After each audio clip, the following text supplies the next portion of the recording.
com 30 anos de psicologia, a gente acaba aprendendo bastante sobre as medicações, até porque eu tenho colegas psiquiatras que são muitíssimo generosos e que compartilham conhecimento deles comigo, E né? do uso de tantos pacientes ao longo do tempo também, Exato, né? Você exato. tem a sua amostra de É. pacientes, né? Então, o que eu vejo assim, a medicação, você tem estudos que dizem, olha, tal remédio funciona dessa forma. Agora, chega aquele paciente na minha frente, ele está nesse percentual que aquele remédio vai fazer aquele efeito, ou ele está naquele percentual menor que o remédio não fez efeito. Então, eu sei qual que é o remédio, e eu sei para que serve, e pelas características do paciente, eu entendo qual deve ser o melhor remédio para ele. Mas é só ajustando a dosagem, a gente chama isso de ajuste fino, que eu vou chegar realmente na dosagem certa para aquele paciente. Então, vamos dizer que o paciente precisa tomar, sei lá, fluoxetina, tá? A dosagem, vamos dizer, a dosagem mínima terapêutica para fluoxetina é de 20 miligramas, tá? Como que eu sei disso? Sei disso porque já trabalhei com muitos médicos e psiquiatras que me orientaram dessa forma, tá, gente? Então, tá, essa é a dosagem mínima terapêutica. Aí vem um paciente para mim. Como que normalmente o médico faz? Ele primeiro começa passando 10 miligramas para o paciente poder ir adaptando. Depois de 15 dias, ele vai passar para 30, para 20 miligramas e vai acompanhar. Daí o médico vai te pedir para você voltar, que é aquela coisa do volta daqui a um mês, né? Volta daqui a um mês por quê? Porque ele quer ver se funcionou ou não o remédio. Aí tem gente que diz assim, aquele médico me passou, não adiantou nada, não vou nem voltar. Se você não vai nem voltar, não tem como ele corrigir e ajustar a dosagem para você. Aí você E chega, ele vamos não vai dizer, sair dando uma dosagem não, estúpida, ele porque ele normalmente tem ele uma fica. precaução com o paciente dele. Exato, exato. Aí chega o paciente, ele diz: tá bem, a dosagem é essa. Não tá bem, ainda tem efeito, ainda tá com depressão, ainda tá com ansiedade. Ok, vamos aumentar a medicação. Olha, não ficou bem com esse remédio, deu diarreia, deu isso, então tá, vamos trocar a medicação. Então as pessoas precisam entender que quando elas vão no psiquiatra e vão tomar uma medicação, tem um tempo até que se chegue na medicação certa e na dosagem certa. O psiquiatra, ele não é assim um mágico, ele não tem uma bola de cristal para saber que é esse remédio que vai dar certo com você. O que ele tem são estudos que mostram quais os medicamentos mais eficazes, em que situações. Mas sempre vai ter que ser visto com você, assim como a terapia também, né? Tem vários pacientes e cada um vai reagir de uma certa forma às técnicas que a gente utiliza. Então, eu sempre brinco com os meus pacientes assim: em 3 meses você tem que estar melhor. Você não vai estar bem, não vai estar de alta, mas você tem que estar melhor. Se em 3 meses você não estiver melhor, eu tenho que mudar a minha técnica para poder ajudar você a ficar melhor.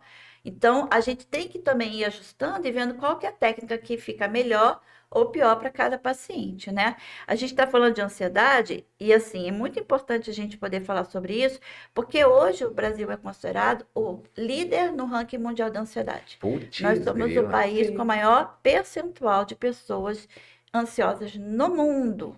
Percentual por percentual da população, né? Isso. Hoje em dia, mais do que 26% dos brasileiros têm alguma forma de ansiedade, tá? É um número bastante alto da população. Uma em cada 4 pessoas, 2, 3, 4, aqui tem ansiedade, né? Nós três. Se for, se for só um, se não for mais, né? E quando você fala assim, ansiedade, a gente vê muito as pessoas falarem que ansiedade é simplesmente aquela agonia do futuro, que você não é. Quando você falou assim no início, que você trata o aqui, o agora, é justamente isso, para realmente depressão é o passado e a ansiedade é o futuro? É realmente isso? Ou não necessariamente? É uma forma simplificada de dizer, mas é uma coisa que tem muito a ver com os pacientes que são portadores de ansiedade mesmo. Deixa eu explicar para vocês o que é ansiedade. A ansiedade é uma resposta normal e saudável do nosso organismo. Por Certo. quê? Tanto o medo quanto a ansiedade, eles são importantes para a gente sobreviver. Uhum. Eles servem para quê? Eles servem para eu perceber um perigo ou antecipar um perigo e eu poder fugir ou lutar.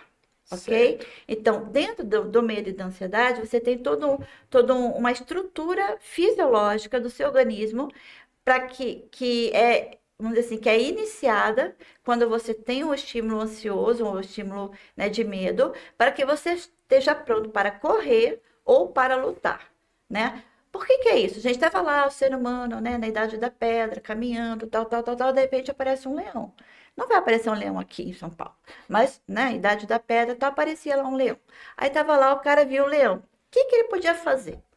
Ele podia correr ou ele podia lutar. Vamos dizer que ele tentou correr, eu acho que é a coisa mais natural, né? Ele tentou É. correr do leão. Chegou um ponto, viu que o leão tá vindo, não tem mais para onde ir, sei lá, um abismo. Agora eu vou tentar lutar contra o leão, né? Suponha que esse camarada, né, fosse, sei lá, Sansão, né?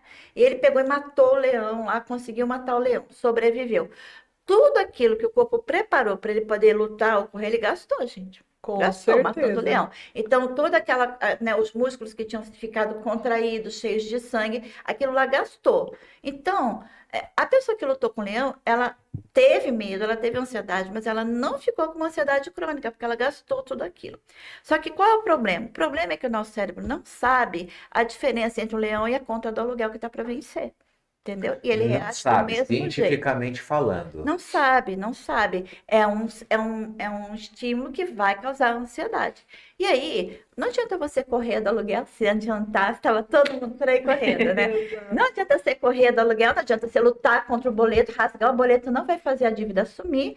Então, o que acontece? Você tem as mesmas reações, você fica lá com o seu músculo cheio de sangue, o sangue sai das vísceras, vai para o coração, né? Vai para a musculatura.